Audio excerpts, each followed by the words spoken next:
disadvantaged player, and put ourselves in a situation. All we have to do now is get in the situation, making sure that guys are here on the floor, putting themselves in the best position to get in the best shape they can possibly get in.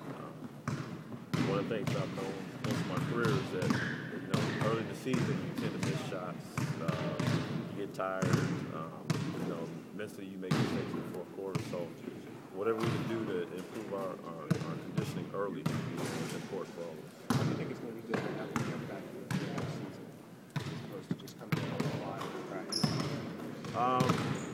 It's just a confidence. Just coming in and knowing exactly what's expected of them. And, we understand everything, and you start from the beginning knowing exactly how we're going to build ourselves as a team. So it's definitely an advantage for us.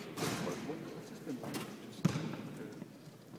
all this uncertainty surrounding thousands of moves being made around the league, around your team, potentially guys coming in. It's definitely been something I've never experienced before.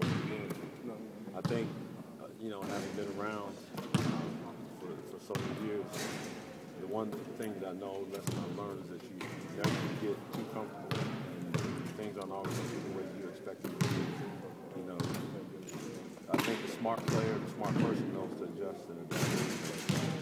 Just try to figure out, how I can improve the situation that we have in front of us, and try to improve it, not only for myself, but for the guys around me. You said the other day, Gray, that you thought health-wise you were in as good a shape as you've ever been in. Can you feel that or sense that after these first couple of days? Or is it still too soon to kind of get a read on that? Yeah, I judge it by, start playing, how my body holds up, just kind of how my mind is. You start to stretch a game.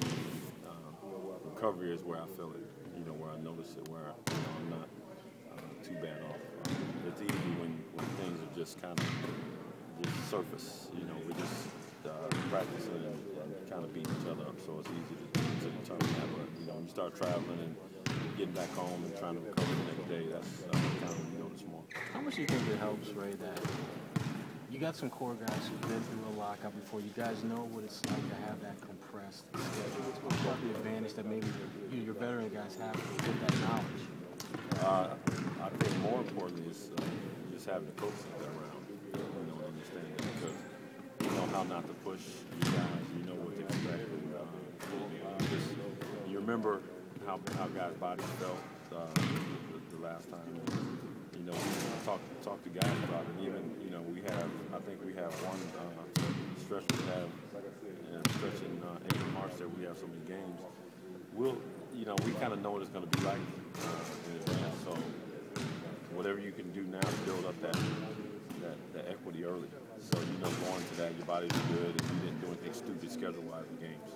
One of the guys, one of the new faces, not so unfamiliar to you, is Wilcox. What do you think he's going to bring to this team? A lot of excitement. A lot of people don't know him. I think just the fact that he was on the West Coast most of his career, and playing in Detroit, where he didn't play a whole lot. So a lot of people, don't really know him, hadn't had an idea of seeing him just on the floor and seeing his athletic ability. And, it does make the team more exciting, because it gives Rondo a different dimension, fast break-wise, especially with some of these stuff. Are you surprised that a guy that you've seen his athleticism before hasn't really found kind of that niche, so to speak, in the league? Yeah, well, I think when you line yourself up with a bunch of guys who have, they're play the game a certain way, or positionally, you know what you're going to get out of them. It's easy for another guy to come in and say, okay, I can see that niche where I fit in, because this is all I have to do, and I can do this 100% all the time. So when I come to games, people expect this from me. That's how you can come celebrate people. What's his niche on this team? It's really hard. It's too early. It's only been 3 days, so it's hard to say. Shape-wise, are you feeling any performance? Of course. Yeah, but I can run all day long on the treadmill and run outside, do different things. But basketball is such a different somebody being in that position, and then having those guys just kind of leaning on you throughout the whole time, and getting to your spot and then being able to shoot and score. You can do it, but you do feel fatigue. It wears on you over time. So I like to put myself in that situation to try to let those muscles feel it and get that fatigue and kind of fight through it. And that's how you get over. You guys are used to just starting on October. So what did you do? And you weren't having training camp during those months. So what did you do during that time?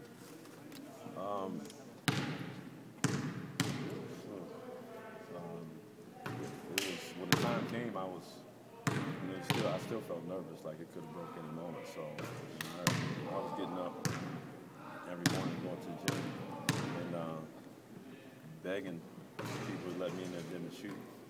Trying to find, shooting in different gyms in my neighborhood, and going, to the health club in my neighborhood every day, and I ended up turning to a strength coach at some point. I'm working with some of my wife's friends out. I got to the point where they probably walked into the gym and looked around the corner and said, "Is Ray here?" Okay, good. I can work out. So that's pretty much it. And, just golfing here, just up there. Being in the house kind of wears on you. Are you as fascinated as everyone else is by what's going on in the free agent market? Are you as tied in, or are you just going to say, what it will be? Yeah, because I know what we come to expect from how free agency works, how NBA works. But this is different. This is so different than. Yeah, so is everything else that's ever happened in our lives that changed us a little differently. We just had to adjust to that. That's kind of where we are. Ray, when your career is over down the road, will this be one of the really weird moments in your career, the way this season began? No, because I think everybody forget about it. I think it's just something to talk about right now, but once we start playing, everybody forget about it. Yeah, there'll be people that harbor resentment toward the players or the owners or the league in general, whatever it is. But, the game is still going to be the same. It'll still be on TV, and you walk in the bars, restaurants, it'll be on. You want to see some highlights, and it'll sometimes make your nights go by easier, your winter months go by faster. So it's just one of those staples in our society. Something just like football. Football. I've watched football most of my life. When I was younger, my mom was cleaning up, football would be on Sunday. Whether I watched it or not, it was there, and you expect it to be there. And that's basketball, football, baseball, hockey, every sport that